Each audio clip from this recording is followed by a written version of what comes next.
শাহাদাত। শাহাদাত জান্নাতে যাওয়ার রাজপথ, এত সহজ পথে অন্য কেউ জান্নাতে। কাতালতু ফিকা, আল্লাহ রাব্বুল আলামিন দুনিয়াতে আমি আপনার দ্বীনকে, দুনিয়ার জমিনে আপনার কালিমার পতাকাকে উড্ডীন করার জন্য নিজের শরীরের তাজা রক্ত জমিনে প্রবাহিত করে দিয়ে আমি শহীদ হয়েছি। কি হয়েছি? শহীদ হয়েছি। ওয়ালা কাযাবতা, আল্লাহ বলবেন না তুমি মিথ্যা কথা বলতেছো।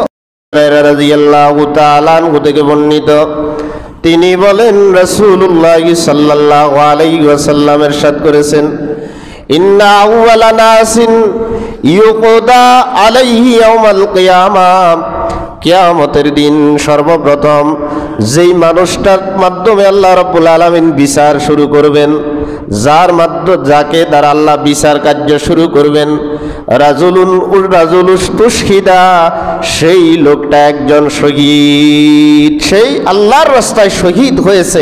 মানুষ মনে করেছে এরকম একজন লোক দ্বারা আল্লাহ কি শুরু করবেন? বিচার শুরু করবেন। ফাউতিয়া বিহি, তাকে আল্লাহর আদালতে আনা হবে। কার আদালত? যেরকম কার আদালত? না শেখ হাসিনার, না খালেদা জিয়ার, না জিয়াউর রহমানের, না শেখ মুজিবের? কার আদালত? সেখানে এই আদালতে কোনো অন্যায় বিচার হবে না। দুনিয়ার আদালতে অন্যায় বিচার হয় কি হয় না? অন্য দলের হইলে মিথ্যা মামলায় ফাঁসি হয়ে যায়, নিজের দলের লোক হলে ফাঁসির আসামিও খালাস পেয়ে যায়। কথা ঠিক নাই কি? আল্লাহ পাক কিয়ামতের দিন যেই লোকটার মাধ্যমে বিচার শুরু করবেন তিনি একজন শহীদ। দুনিয়ার মানুষ তাকে শহীদ মনে করত, শাহাদাতের পেয়ালা পান করেছেন এটা মনে করত, জমিনে রক্ত প্রবাহিত করে দিয়েছেন আল্লাহর দ্বীন কায়েম করার জন্য, এরকম মানুষ মনে করত এই লোকটার বিচার আল্লাহ শুরু করবেন। ফাউতিয়া বিহি ফাআররাফা নি'মাহু, আল্লাহ রাব্বুল আলামিন তাকে জান্নাতি মানুষের যেই নিয়ামতগুলো পাওনার সেগুলো দিয়ে আল্লাহ পরিচয় করে দিবেন যে তোমার জন্য, শহীদদের জন্য এই এই ব্যবস্থা রয়েছে, এই এই নিয়ামত রয়েছে, শহীদদের জন্য এগুলা রয়েছে। আর তুমি যদি শহীদ হয়ে থাকো তাহলে তুমিও এগুলা পাবে। ফাউতিয়া বিহি ফাআররাফা নি'মাহু, ফাআরাফা, নিয়ামত দেখে সেই খুশি হয়ে যাবে, নিয়ামত দেখে সেই খুশি হয়ে যাবে। দুনিয়াতে কখনো ভালো একটি সোফা সেট কিনতে পারে নাই,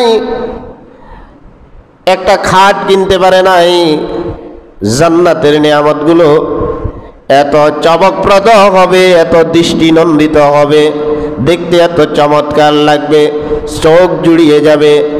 রব্বুল আলামিন এর পয়গম্বর সাল্লাল্লাহু আলাইহি সাল্লাম বলেন, জান্নাতে আল্লাহ রাব্বুল আলামিন এমন এমন নিয়ামত বান্দার জন্য তৈরি করে রেখেছে, মালা আইনুন রাত, দুনিয়ার কোন চোখ এই নিয়ামত দেখে নাই। ফাআররাফাহু, তাকে তার নিয়ামত, জান্নাতীদের নিয়ামত তাকে পরিচয় করিয়ে দেওয়া হবে। ফাআরাফাহা, সেই এই নিয়ামতগুলো দেখে খুশি হয়ে যাবে। আল্লাহ রাব্বুল আলামিনের পরে তাকে বলবেন ক্বালা, তাকে আল্লাহ রাব্বুল আলামিন বলবেন মা আমিলতা ফিহা, দুনিয়া তুমি কি আমল করেছ, যেই আমলের কারণে জান্নাতের নাজ নিয়ামতের দৃশ্য তোমার সামনে উপস্থিত হয়েছে, তোমাকে দেখানো হচ্ছে। লোকটা কি? হাদিস যদি বুঝে থাকেন লোকটা কি? শহীদ। তো উনি বলবেন, শহীদ লোকটা বলবেন ক্বালা কাতালতু ফিকা, আল্লাহ রাব্বুল আলামিন দুনিয়াতে আমি আপনার দ্বীনকে, দুনিয়ার জমিনে আপনার কালিমার পতাকাকে উড্ডীন করার জন্য নিজের শরীরের তাজা রক্ত জমিনে প্রবাহিত করে দিয়ে আমি শহীদ হয়েছি। কি হয়েছি? শহীদ হয়েছি। ওয়ালা কাযাবতা, আল্লাহ বলবেন না তুমি মিথ্যা কথা বলতেছ। দুনিয়ার মানুষও তাকে শহীদ মনে করেছিল, শহীদের খাতা তার নাম উঠেছিল, বীর শ্রেষ্ঠর সিরিয়ালে তার নাম, বীর উত্তমের সিরিয়ালে তার নাম। দুনিয়ার মানুষ তাকে শহীদ বলে। রব্বুল আলামিন বলবেন না, তুমি মিথ্যা বলতেছ, তুমি শহীদ হও নাই। কি হও নাই? শহীদ হও নাই। তো তুমি কি হয়েছ? আল্লাহ রাব্বুল আলামিন বলবেন, ক্বালা কাযাবতা ওয়ালাকিন্নাকা ক্বাতালতা, বরং দুনিয়াতে তুমি যুদ্ধ করেছিলে, নিজে মারা গিয়েছিলে, এই জন্য ক্বাতালতা, এই জন্য লিয়াইয়ুকালা জারিউন, যাকে লোকেরা তোমাকে বীর শ্রেষ্ঠ বলে। কি বলে? জোরে কোন, কি বলে? বীর শ্রেষ্ঠ বলে, বীর উত্তম বলে, বীর বিক্রম বলে, এগুলা বলে। তুমি মনে মনে এটা চাইতো, তুমি কামনা করতা, মনস্কামনা তোমার এটা ছিল, এমন ভাবে যুদ্ধ করব পৃথিবীর ইতিহাসে স্বর্ণাক্ষরে যেন আমার নাম লেখা থাকে। তাহলে তার আশা ছিল তাকে কি বলা হোক? বীর শ্রেষ্ঠ, বীর উত্তম, বীর বিক্রম, শহীদ বলা হোক, এটা সেই তার মন থেকে চেয়েছিল। আল্লাহ রাব্বুল আলামিন বলবেন, তুমি মিথ্যা কথা বলেছ। মিথ্যা কথার মিথ্যার আশ্রয় নিয়েছিল। তোমার দিলের ভিতরে কি ছিল আমি আল্লাহ রাব্বুল আলামিন জানি। দিলের কথা কে জানেন? দিলের ইচ্ছা আকাঙ্ক্ষা, দিলের ঐকান্তিক সমস্ত ইচ্ছাগুলো কে জানেন? আল্লাহ জানেন। সুম্মা উমিরা বিহি, তার ব্যাপারে সিদ্ধান্ত হবে। যেহেতু আমরা জানি হাদিস শরীফের ভিতরে আসছে, জান্নাতে যাওয়ার একেবারে সরল সহজ পথ হলো, রাস্তা হলো শাহাদাতের রাস্তা। শহীদরা বিনা হিসাবে আল্লাহর তৈরি জান্নাতে চলে যাবে। শাহাদাত জান্নাতে যাওয়ার একেবারে সরল রাস্তা। শহীদরা ছাড়া এত সহজে অন্য কেউ জান্নাতে যাবে না। আল্লাহ বলবেন, তোমার দিলের ভিতরে কি ছিল? কি ছিল এটা আমি আল্লাহ রাব্বুল আলামিন দেখেছিলাম।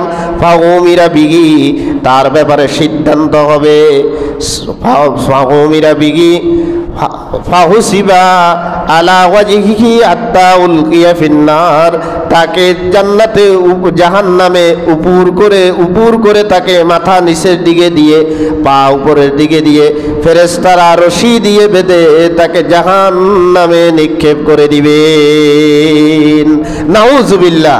তাহলে আল্লাহ পাক জাহান্নাম উদ্বোধন করবেন কার মাধ্যমে? জোরে কোন, কার মাধ্যমে? কেন কেন কেন? নিয়ত। কেন? নিয়ত। আমল করা হবে কার জন্য? জোরে কোন, নামাজ কার জন্য? সেজদা লম্বা হবে কাকে দেখানোর জন্য? রুকু লম্বা হবে কাকে দেখানোর জন্য? তেলাওয়াত লম্বা হবে কাকে দেখানোর জন্য? আল্লাহকে দেখানোর জন্য। ইমাম সাহেব যদি তেলাওয়াত লম্বা মুসল্লিদের খুশির উদ্দেশ্য হয়, ইমামের নামাজ তো দূরের কথা, আল্লাহ পাকের জান্নাতের ঘেরানো পাওয়ার সম্ভাবনা নাই।